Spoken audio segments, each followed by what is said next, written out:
Hey guys, I'm leaving my lens cover on because I feel like absolute crap and look equally crappy. I never look good, but this is like a new low.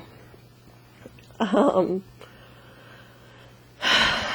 I just don't want to have to focus the camera, and I don't want to have to sit up my head, blah, blah, blah.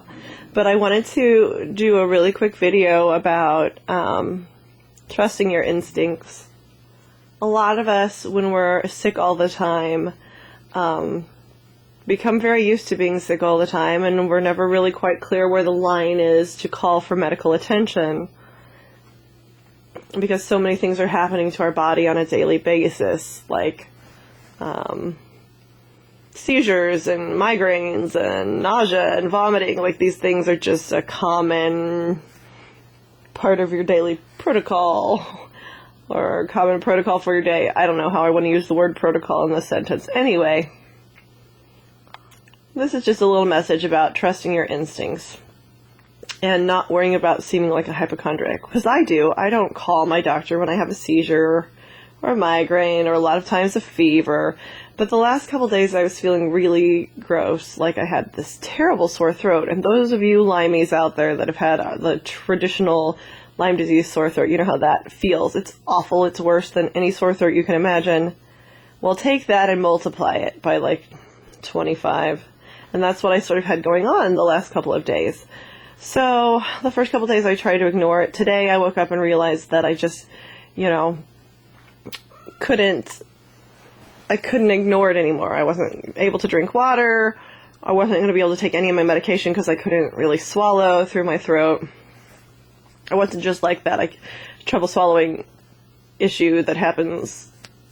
Anyway, so I called my doctor feeling like a hypochondriac, feeling like they would turn me away. And I'm so glad I did, because they saw me, because I haven't been an alarmist in the past. So they saw me, and they're glad they did, because I have a strep infection that's either come from inside my body or has managed to come from out in the world and walked past all of the bazillions of antibiotics that I'm on.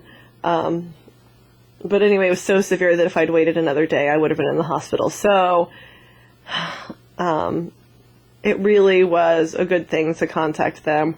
It saved me hospital trouble and money. And so even though it's embarrassing, if you feel like something's out of the ordinary, which, I mean, your health ordinary, our health already sucks, so every day is going to suck a little bit. But if it's way beyond suckage, don't be afraid to call your doctor, because in the end it can really help you.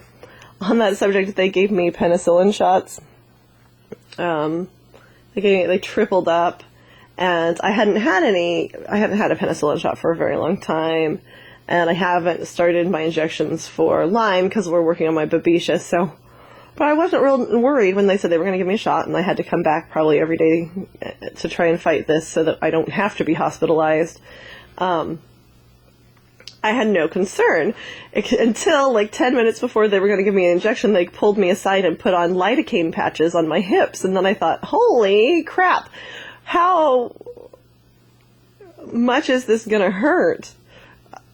That they have to pre-pain med somebody that's going to take it. So then now my panic response is in full swing, just in general, every single day. So then I freaked out a little bit. In the end, those of you that haven't had your injections begin yet, like me, it's not bad. The needles, they do one in each hip. The needles pinch a little bit. It does burn a little bit going in, because they have to inject something like bicillin or penicillin very slow, because it is thick. If they inject it all at once, it would really burn. So it burns a little bit. The needle has to stay in for a little bit. And then after, it does feel like a horse kicked me in my ass, or my hips, I guess. And so maybe it would feel worse without the lidocaine patches, but it wasn't nearly as bad as my panic response led me to believe when they pre-pain medded me. That just freaked me out, because I have tattoos and piercings, and I'm not a needle phobe, but that freaked me out. So anyway, this was just a little blah bitty blah to say, trust your instincts and don't be embarrassed to ask for help when you think you need it, and to say penicillin shots don't suck, and hopefully it will wind up helping me. I hope you're all taking care of yourself and having a good week. This is the most I've spoken in days. consecutively, and my throat is burning like holy hellfire. So I'm going to go watch Wipeout because it cracks my shit up, and lay back down. Although I say lay back down, you can't see me. Haha, I'm laying down. But lay the camera down. So have good weeks. Take care of yourselves. Hope to talk soon.